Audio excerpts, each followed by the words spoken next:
What's up everybody, Danny Lightning back with another CSR2 video. So today we're going to do a live racing setup for the Lamborghini Countach LPI 804.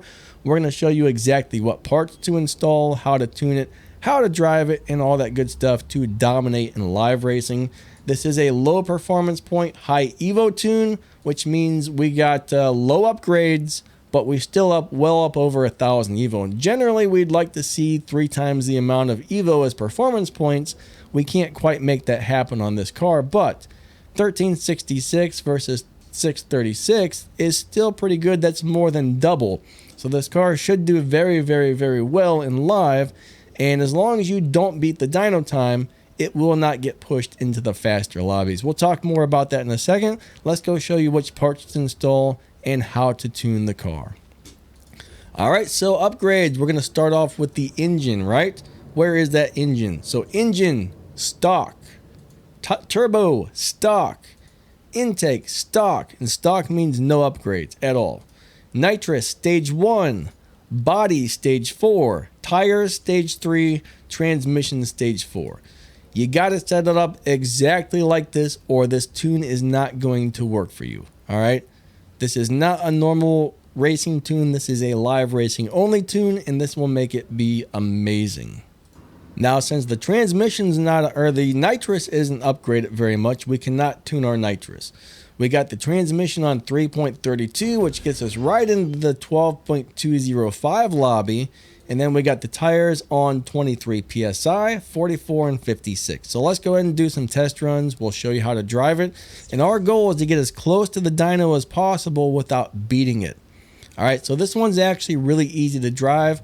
We're gonna let go of the gas right before number 1 to try and get a perfect start. A split second later, we're gonna shift into second, hit our nitrous, and all good shifts after that.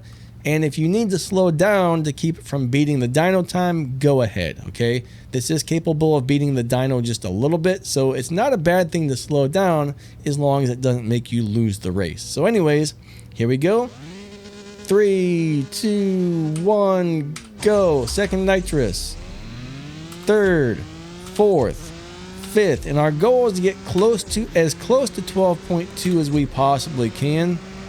Super easy to drive when it's set up like this. Remember though, if it's maxed out or if you're on stage 5, this is not how you want to drive it. So right there, we beat dyno time by just a little teeny tiny bit. So I'm gonna tell you what, sometimes you might need to downshift just a tiny bit before you cross the finish line. All right, we're gonna go ahead and show you that in action right now. 3, 2, 1, go. Second and nitrous. Now let's just say I know I'm gonna win and there's no big deal. I'm not worried about anything. All right, right before we cross the finish line, downshift, downshift. That should have slowed us down just a little teeny tiny bit. There we ran at 12.328. So that was 2 or 3 quick downshifts. The more times you downshift, the slower it's gonna run, but let's just say you're dominating, a car is way behind and you know he's not going to catch up with you. Nothing wrong with doing that if you know it's not going to keep you from winning. Because like I said, do not beat the dyno time, right? You do not want to beat the dyno because cars that beat dyno in live racing get pushed into the faster and faster and faster lobbies, and eventually they cannot win anymore. So that's where these low performance point high Evo setups come in, where you can win the live races without beating the dyno. And this car should do really amazing in live with the setup. And yeah, I think that pretty much wraps this video up, guys. Hope that helps.